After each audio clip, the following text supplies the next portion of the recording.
तो नमस्कार दोस्तों, आज हम जिस मूवी की बात करने जा रहे हैं, आज हम जिस मूवी का रिव्यू करने जा रहे हैं, उस मूवी का नाम है नॉक एट द केबिन। ये मूवी फ़रवरी 23 में रिलीज़ हुई है और ये एक American apocalyptic psychological horror film है और ये डायरेक्ट की है मिस्टर एम. नाइट श्यामलाम, जो कि भारतीय मूल के निवासी हैं। ये मूवी एक नॉवल से ली गई है, जो नॉवल 2018 में रिलीज़ हुआ था, the cabin at the end of the world, और इसके लेखक थे पॉल जे ट्रेम्बले। तो आइए वक्त ना जाहिर करते हुए हम सीधा इस मूवी के पॉइंट पे आते हैं। और ये मूवी एक हॉरर मूवी है, एक थ्रिलर मूवी है। इस मूवी में 7 साल की लड़की वैन, जो कि अपने पेरेंट्स के साथ वैक्सीनेशन लेने जाती है। एरिक और एंड्रयू उसके माँ बाप हैं।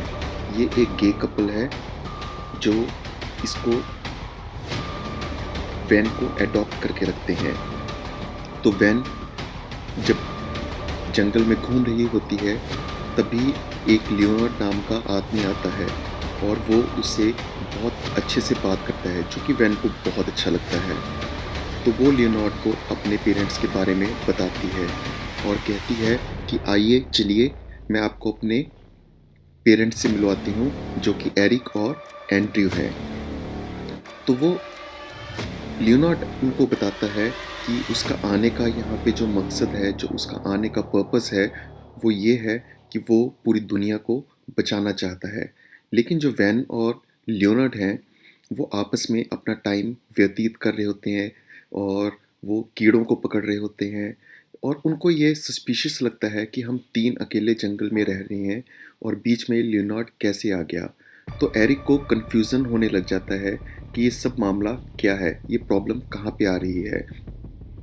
लियोनार्डो अपने साथ 3 लोगों को और लेके आता है, जिनका नाम होता है सबरीना, एंड्रीन और रेडमंड।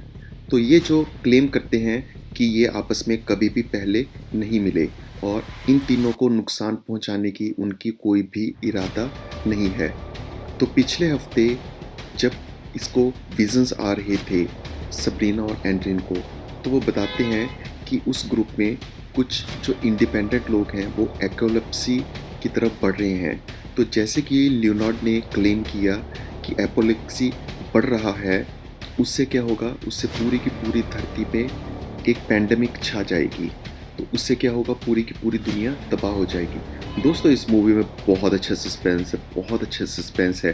तो इसके लिए बने रहें एंड तक, क्योंकि इस पे जब सस्पेंस खुलेगा तो आपको पता चलेगा कि क्या गज़ब का हुआ है काम। जब पैंडेमिक फैलेगा तो उससे आसमान गिर जाएगा और पूरी धरती पे अंधेरा छा जाएगा। जो भी जहाज ऊपर उड़ रहे हैं वो सारे के सारे नीचे गिर जाएंगे। तो उस एपोकलिप्स से बचने का सिर्फ एक ही तरीका है कि इन तीनों में से कोई ना कोई एक बंदा कुर्बानी दे। इन तीनों में से मतलब जो कपल रह रहा है, एरिक, एंड्रयू या उसकी बेटी वैन। तो अब तीनों में से ये सोच रहे हैं कि अब हम कैसे इस प्रॉब्लम से बचें, क्योंकि इनमें से एक ना एक को कुर्बानी देनी होगी, तभी ये पूरी दुनिया की रक्षा कर पाएंगे। लेकिन ये तीनों मना कर देते हैं, कहते हैं कि नहीं, हम अपनी कुर्बानी नहीं देंगे। तो उसके लिए रेडमंड जो होता है वो अपने सिर को कवर कर लेता है एक कपड़े से और आपस में सबकी लड़ाई होनी शुरू हो जाती है।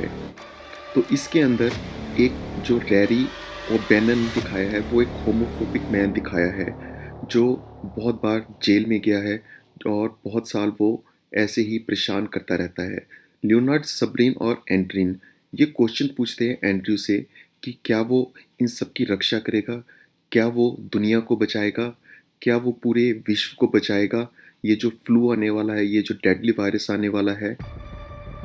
एंड्रयू बताता है कि ऐसी-ऐसी जो डिज़ास्टर्स हैं और जो कोइंसिडेंशियल हैं ये सारी की सारी, और वो जो विज़िटर इनको एक्सपेक्ट कर रहा था, तो उसको ये बात पहले से ही पता होती है, क्योंकि ये सारे के सारे विज़न उसको पहले ही आ रहे होते हैं। सबरीना उसको बताती है कि उनके पास वो जो 3 लोग आए हैं, उनको भी ये सेम विज़न्स आ रहे होते हैं कि एंड्रयू ही इसके अंदर उनकी रक्षा कर सकता है। तो एंड्रयू जो होता है वो लियोनार्ड को बताता है कि सॉरी, मैं ये काम नहीं कर पाऊँगा। लेकिन एंड्रयू को ये बिलीव होता है, उसको ये पता होता है कि 4 लोग जो ट्रक के अंदर गए हैं और आस-पास के जंगलों में बच रहे हैं, उनका कहीं न कहीं निशाना उसका परिवार ही है। सबरीना एकदम से घर के अंदर आती है और उसको एंड्रयू गोली मार देता है। एरिक और एंड्रयू आपस में दरवाजे को बंद कर लेते हैं और लियोनार्ड बाथरूम में चला जाता है। लियोनार्ड क्या करता है, लियोनार्ड एक गेम खेलता है जिसके अंदर वो एंड्रयू को बोलता है कि तुम बाथरूम में आओ, और उसके बाद वो उसकी गन को छीन लेता है। लियोनार्डो सबरीना के लिए अपनी जान जोखिम में डाल देता है और वो खुद की कुर्बानी दे देता है, और उसके बाद वो उन तीनों को डेक पे छोड़ के मर जाता है। लियोनार्डो इन्फॉर्म करता है कि उसकी डेथ के बाद, कुछ पलों के बाद, कुछ मिनटों के बाद वो एक डिसीज़न लेता है जिससे पूरी की पूरी धरती को बचाया जा सके। उसकी डेथ के बाद जो लाइट जल रही होती है और जो प्लेन क्रैश हो रहे होते हैं वो बंद हो जाते हैं। एरिक को बिलीव होता है कि सारी की सारी जो घटनाएं हैं ये रियल हैं। और दोस्तों अभी इस मूवी के सस्पेंस की तरफ बढ़ रहे हैं, जिसमें एरिक को अब बिलीव हो चुका है, उसको एक विश्वास हो चुका है कि सारी की सारी जो घटनाएं हैं वो रियल है, और जो 4 लोग उसके पास आए हैं उनमें से एपोलिप्सी कोई भी नहीं चाहता, और कोई भी नहीं चाहता कि पूरी की पूरी दुनिया तबाह हो जाए। एरिक अपना सैक्रिफाइस करने के लिए तैयार हो जाता है, और वो रेमंड को बताता है कि उसको एक विज़न आया था जिसके अंदर एड्रियन वैन को मार रहा होता है, और एरिक को फील होता है कि उसके परिवार को चूज़ किया गया है इस सैक्रिफाइस को करने के लिए। एंड्रयू एरिक को शूट कर देता है जब लाइट जलनी शुरू होती है, और इसी के साथ एंड्रयू और वैन को पता चलता है, जो ट्रक के अंदर जो विजिटर्स आए थे और जो उनकी बिलोंगिंग्स थी और जो ये कहानियाँ सुना रहे थे, तो वो एक भीड़ के अंदर डाइनर में जाते हैं, एक रेस्टोरेंट में खाना खाने के लिए जाते हैं, जहाँ उनको न्यूज़ मिलती है कि ये जो एपोलेप्सी है, ये जो घटना थी, ये टल गई है और अब पैंडेमिक नहीं आएगी। तो गाइस इसके अंदर जो लियोनार्ड है उसकी भूमिका निभाई है डेव ने, और एरिक की भूमिका निभाई है जॉनथन क्रॉफ्ट ने, और एंड्रयू इसके अंदर बना है बेन एल्ड्रिच, और सबरीना का जो रोल किया है लड़की ने, उसका नाम है निकी एम्यूटा बर्ड। दोस्तों ये मूवी फरवरी के अंदर रिलीज़ हुई थी, और ये मूवी डायरेक्ट की है एम नाइट श्यामलाम ने, और ये 3 फरवरी को रिलीज़ हुई थी। इस मूवी की जो रेटिंग है IMDb पे वो है 6.4। रॉटन टमेटोज़ ने इसको रेटिंग दी है 68%, और मैं आपको बोलूँगा कि ये मूवी आपको ज़रूर देखनी चाहिए। ये मूवी एक बहुत ही बड़े कैनवस के ऊपर शूट हुई है, और इस मूवी का जो बजट है वो तकरीबन 2 करोड़ USD के करीब है।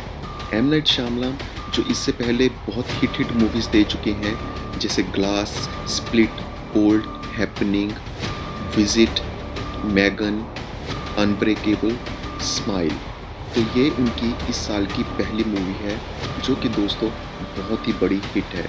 ये मूवी थिएटर्स के अंदर लगी हुई है, और मैं आपको कहूँगा कि आप इस मूवी को एक बार ज़रूर देखें। और अगर आपको ये चैनल पसंद आता है, अगर आपको लगता है कि रेटिंग बहुत अच्छी दिया है, इस मूवी का रिव्यू बहुत अच्छा दिया है, और बहुत ही दोस्तों मैं कोशिश करता हूँ कि मूवी का रिव्यू आपको सिंपल से सिंपल लफ्ज़ों में समझाऊँ, ताकि आप बहुत ही अच्छे तरीके से इस मूवी को समझ सकें। तो मैं आपसे एक रिक्वेस्ट करना चाहूँगा कि दोस्तों मैं आपसे एक रिक्वेस्ट और करना चाहूँगा कि प्लीज़ आप इस चैनल को लाइक और सब्सक्राइब करें, क्योंकि जब तक आप लाइक और सब्सक्राइब नहीं करेंगे तब तक आपको ये नहीं पता चलेगा कि मेरा अगला वीडियो कब आ रहा है। तो मैं आपके लिए ऐसे ही मज़ेदार वीडियोस लेके आता रहूँगा, और आप सबको मैं रिक्वेस्ट करूँगा आप मूवीज़ ज़रूर देख के आएँ।